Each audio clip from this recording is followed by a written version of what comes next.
मौर्य काल के बारे में हमने पढ़ा था कि चंद्रगुप्त मौर्य ने किस प्रकार से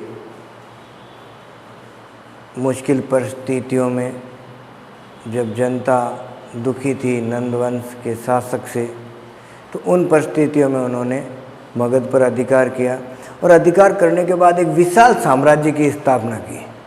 और उसके बाद उनके योग्य उत्तराधिकारी हुए बिंदुसार, अशोक। उन्होंने उन साम्राज्य को और विस्तृत किया, सुरक्षित रखा और एक सांस्कृतिक आधार भारत को प्रदान किया। मौर्य काल में पहली बार केंद्रीयकृत शासन प्रारंभ हुआ। शासन की शक्ति राजा के अंदर केंद्रीकृत हुई, प्रशासनिक ढांचा तैयार हुआ और एक वृहत्तर भारत का निर्माण हुआ आगे चलकर। उसी आधार पर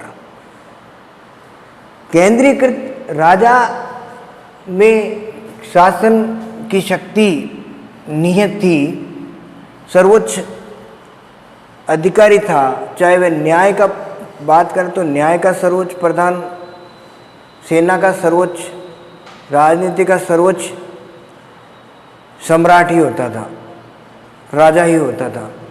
लेकिन वह निरंकुश नहीं हो सकता था।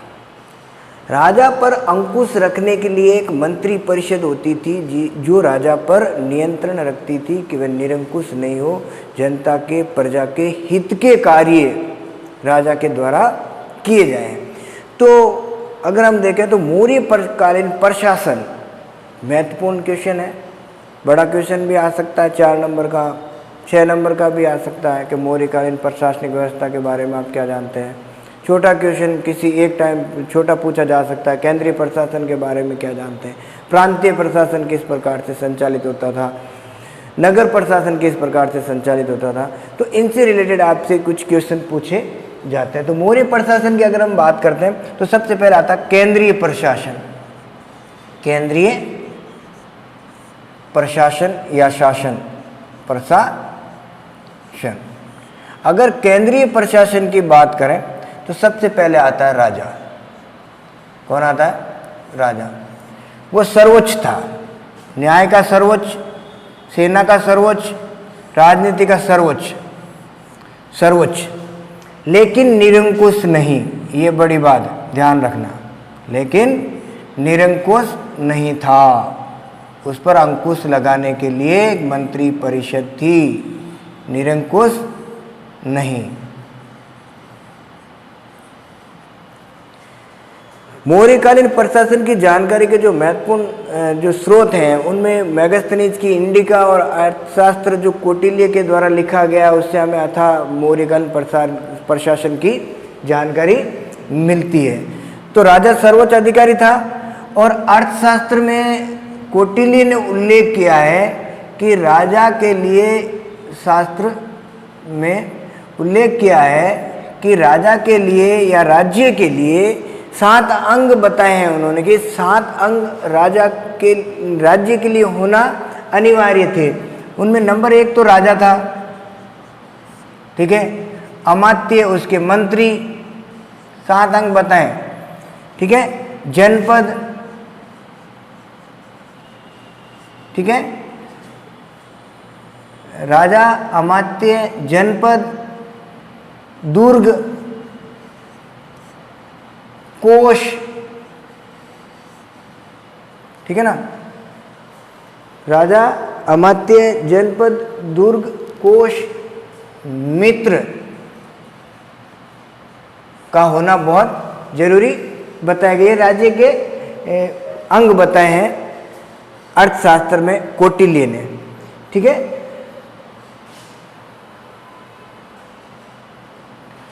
जिससे हमें पता चलता है कि एक राज्य का संचालन करने के लिए इन लोगों की जरूरत है, इसलिए राजा अकेला एक राज्य संचालित नहीं कर सकता। केंद्रीय प्रशासन में राजा के बाद कई पदाधिकारी होते थे, ठीक है, जिन्हें तीर्थ कहा जाता था। कई विभाग थे जिन्हें तीर्थ कहा जाता था। 18 विभाग थे अलग अलग, ठीक है। इन 18 विभाग शासन संचालन करने के लिए अर्थशास्त्र में 18 तीर्थों का उल्लेख किया गया है। 18 तीर्थ, 18 विभाग जो शासन संचालन में राजा का सहयोग करते थे।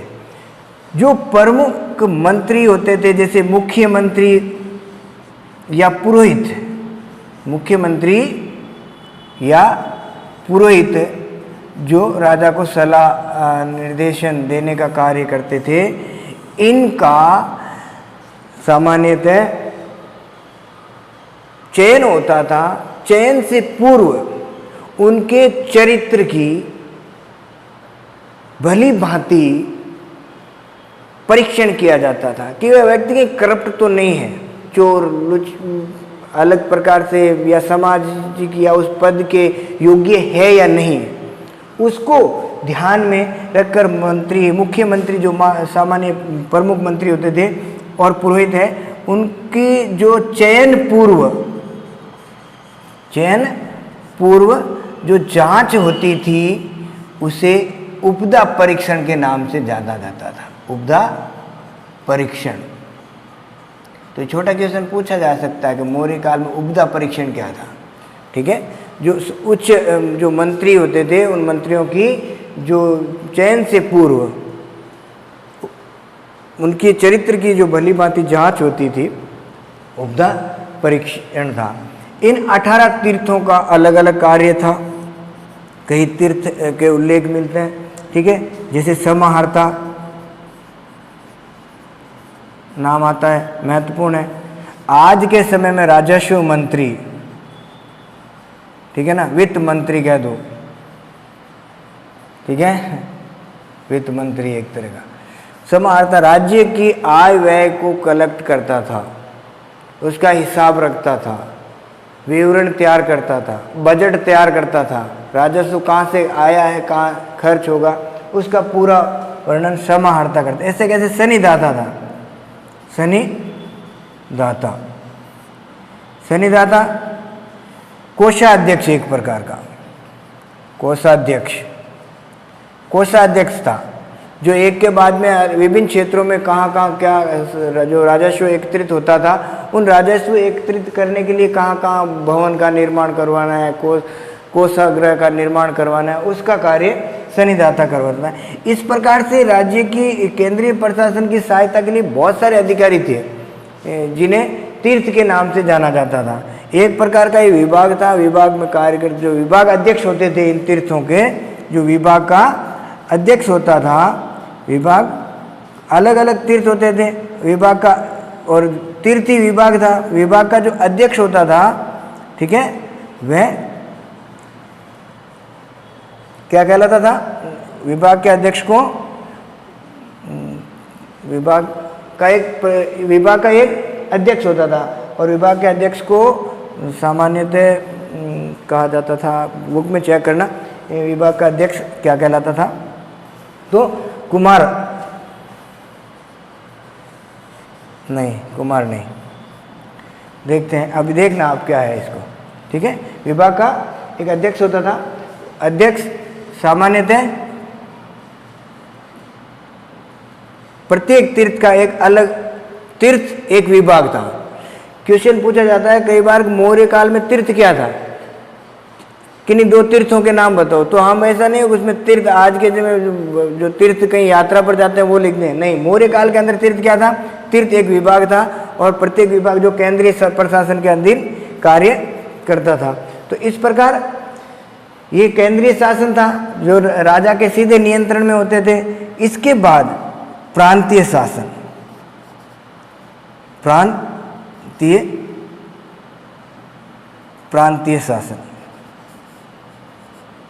प्रांतीय प्रशासन। अगर हम मौर्य काल का अध्ययन करते हैं तो हमें मौर्य काल का 5 प्रांतों में विभाजित था। कितने में? 5 प्रांत थे। ठीक है, मौर्य काल का एक विस्तृत भारत था मौर्य काल के अंदर। इस प्रकार से अगर हम देखें,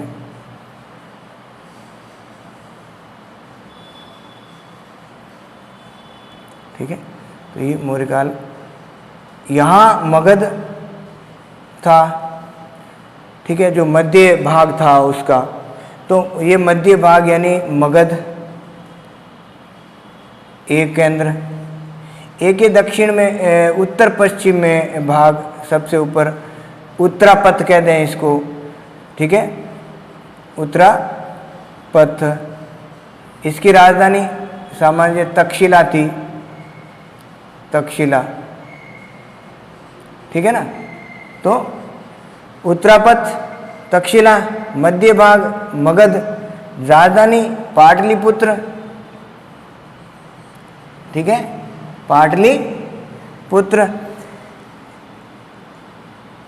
मध्य भाग जिसे अवंती कहा जाता था, अवंती, ठीक है ना, अवंती राष्ट्र, अवंती पथ, ठीक है। इसकी राजधानी उज्जैन, उज्जैनी, उज्जैन। और ये था कर्नाटक, सुवर्णगिरी, दक्षिणापथ, क्या था, ये दक्षिणी भाग था जहाँ से शासन का संचालन होता था, दक्षिणापथ यानी सुवर्णगिरी, सुवर्णगिरी,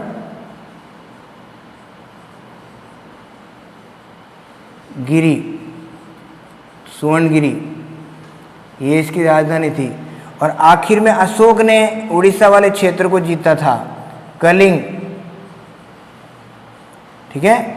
तो कलिंग की राजधानी तोसली, कलिंग की राजधानी तोसली थी। तो इस प्रकार से प्रांतीय शासन है, उसमें 5 प्रांत थे। कितने प्रांत थे? 5। कौन कौन से? Number 1 Kalinga, sorry number 1 Magadh, जो राजधानी था पाटलिपुत्र, सम्राट सामान्य पाटलिपुत्र मगध में ही रहता था, मगध का ही साम्राज्य था। दूसरा उत्तरापथ, जो उत्तरी भाग था। हमने देखा चंद्रगुप्त मौर्य ने, कल पढ़ा था आपने कि पिछले क्लास में, कि चंद्रगुप्त मौर्य ने दक्षिणी भाग अफगानिस्तान वाले क्षेत्रों को जीता, सेल्यूकस को पराजित करके। तो उत्तरापथ सामान्य तक्षशिला उसकी राजधानी थी। ईरान तक का से बॉर्डर लगता था, उस समय हमारा वृत्तर भारत था। दूसरा उत्तरापथ, तीसरा अवंती पथ जिसकी राजधानी उज्जैन, चौथा दक्षिणापथ सुवर्णगिरी, और पांचवा आपने देखा कि अशोक ने कलिंग को विजित किया तो एक साम्राज्य की एक और राजधानी बन गई। बिंदुसार तक 4 ही राजधानियां थी, 4 ही प्रांतों में विभाजित था। अशोक ने जब कलिंग को जीत लिया तो 5वीं राजधानी बन गई। तो ये 5 प्रांतों से सामान्यतः शासन चलता था। और इन जो प्रांत का शासक होता था वह सामान्यतः राजवंश से संबंधित था, ठीक है ना, राजवंश से संबंधित था। इसे कुमार, राजकुमार या कुमारामात्य के नाम से जाना जाता था। तो ये प्रांतीय शासन हो गया। उसके बाद एक के बाद एक प्रांत कई विषयों में विभाजित था, ठीक है ना। प्रांत के अधीन कई विषय होते थे। क्या होते थे? विषय, यानी एक भाग जिला होता है, वैसे कई जिलों का जैसे संभाग होता है, तो प्रांत के बाद संभाग यानी उस समय विषय कहा जाता था, और उसका अधिकारी होता था वह विषयपति होता था, विषयपति। और विषयपति से नीचे जिला होता था, ठीक है, और उससे नीचे कई गांवों का समूह होता था, गांवों का समूह था, ठीक है ना। और गांवों के जो समूह होता था उसका जो अधिकारी था वह था गोप। ये सबसे छोटी इकाई थी मौर्य काल में, ठीक है ना। सबसे छोटी इकाई गांव, और 10 गांवों के समूह का जो शासन संभालता था वह कौन था? गोप था। तो इस प्रकार से अगर देखें तो ये प्रांतीय शासन था। फिर आता है नगर शासन। नगर का शासन किस प्रकार से? नगर प्रशासन, ठीक है। उस समय इस प्रकार के नगर भी व्यवस्थित स्थापित हो गए थे। तो नगरों का शासन किस प्रकार से संचालित होता था? आपने कल पढ़ा था कि चंद्रगुप्त मौर्य के दरबार में एक यूनानी राजदूत आया था, मेगस्थनीज। वह मौर्य काल में रहा। उसने अपनी एक पुस्तक लिखी, इंडिका में उसने नगर प्रशासन का वर्णन किया है कि नगर प्रशासन किस प्रकार से चलता था। नगर प्रशासन के लिए मेगस्थनीज ने वर्णन किया है कि एक 30 सदस्यों का मंडल था, 30 सदस्यों का मंडल था, ठीक है, जो सामान्यतः शासन का संचालन करता था।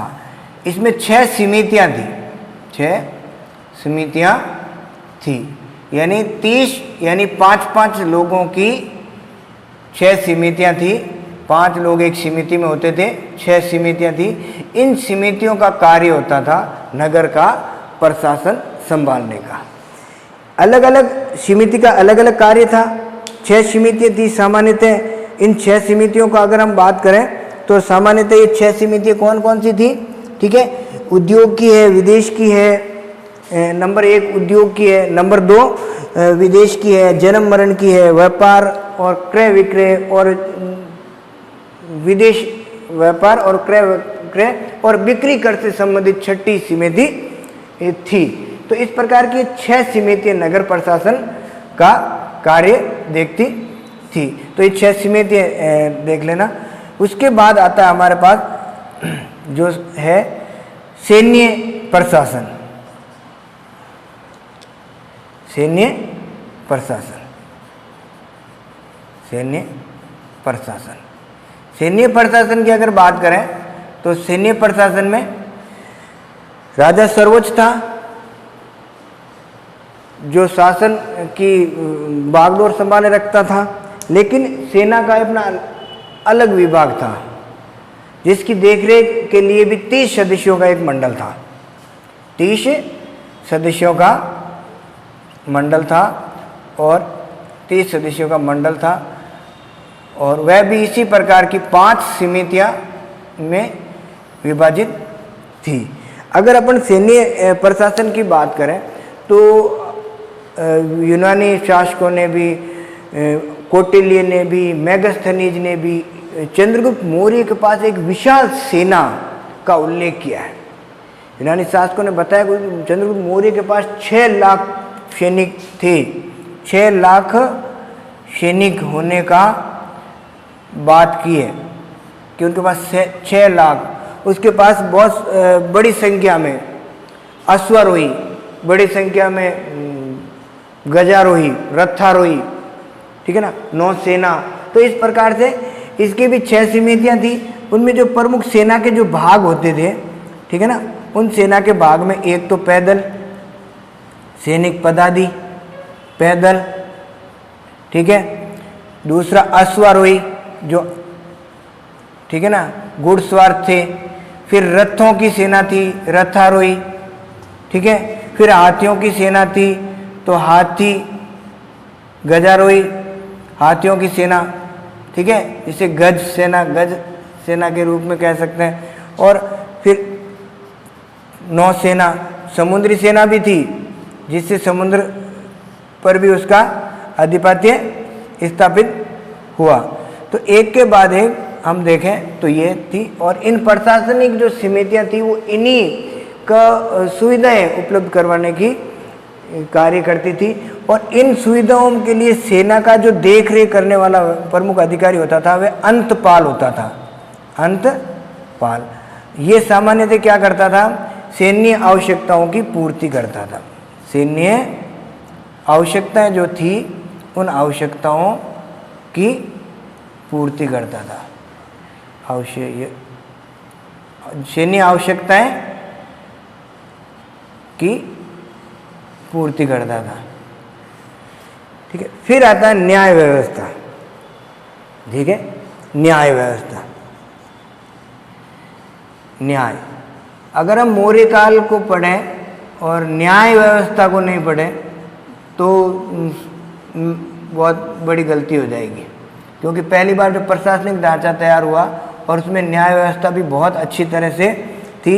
कि आपने सबसे पहले भी पढ़ा है, जब हमने मौर्य प्रशासन पढ़ा तो उसमें पढ़ा कि राजा सर्वोच्च था लेकिन वह निरंकुश नहीं था, उस पर अंकुश, मंत्री परिषद द्वारा उस पर अंकुश रखा जाता था। तो न्याय व्यवस्था में 2 प्रकार के न्यायालय थे। कितने प्रकार के? 2 प्रकार के। एक तो धर्म स्थीय न्यायालय, धर्म स्थीय धर्मस्थीय न्यायालय, धर्मस्थीय न्यायालय, ठीक है। और दूसरा था कंटक शोधन, कंटक शोधन न्यायालय। आज की तरह न्यायालय, आज की तरह जो मारपीट के जो मुकदमे आते हैं वो सामान्य दीवानी, तो जो धर्मस्थीय जो न्यायालय है वो दीवानी न्यायालय थे आज की, और कंटक शोधन फौजदारी न्यायालय थे, फौजदारी न्यायालय थे।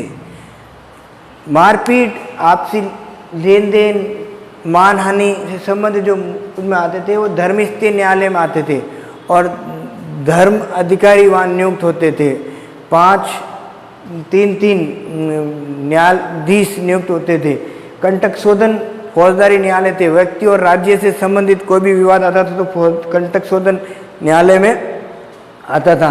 इस प्रकार व्यवहारिक प्रतिष्ठा राज्य सामान्यतः ये न्याय व्यवस्था के प्रमुख न्यायाधीश का कार्य करते थे। न्याय ग्रामीण स्तर तक, ग्रामीणी गांव के वृद्ध विद्वान जन अपने निर्णय ग्रामीण गांव स्तर तक ही दे दिया करते थे।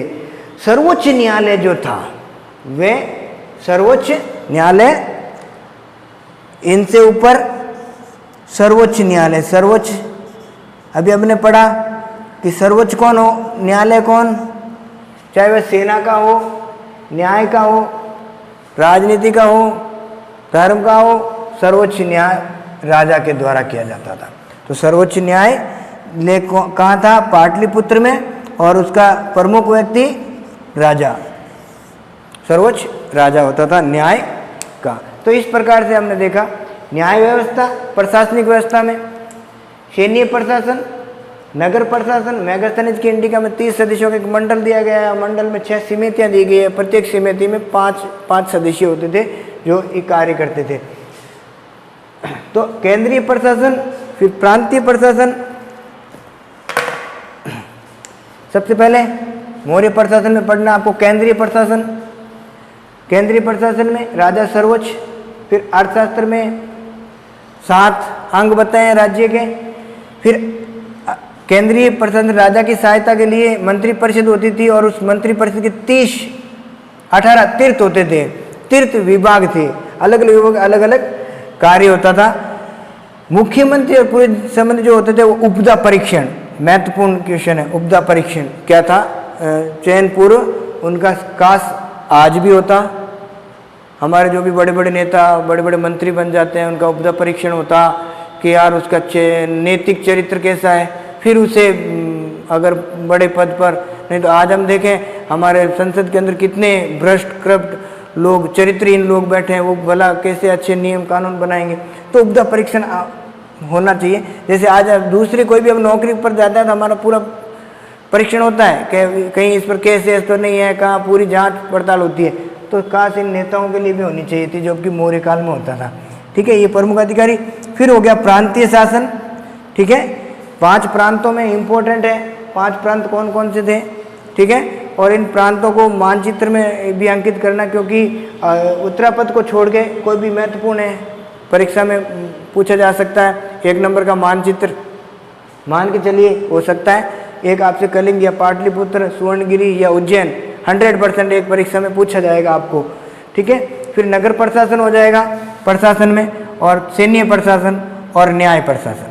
तो इस प्रकार ये महत्वपूर्ण प्रशासनिक व्यवस्था है मौर्य काल की, जो इम्पोर्टेंट है, और आपको इसको ध्यान से अध्ययन करना है और अच्छी तरह से इसको सेटल करके परीक्षा के लिए तैयार रखना है, क्योंकि आपके ये परीक्षा में आना लगभग निश्चित है।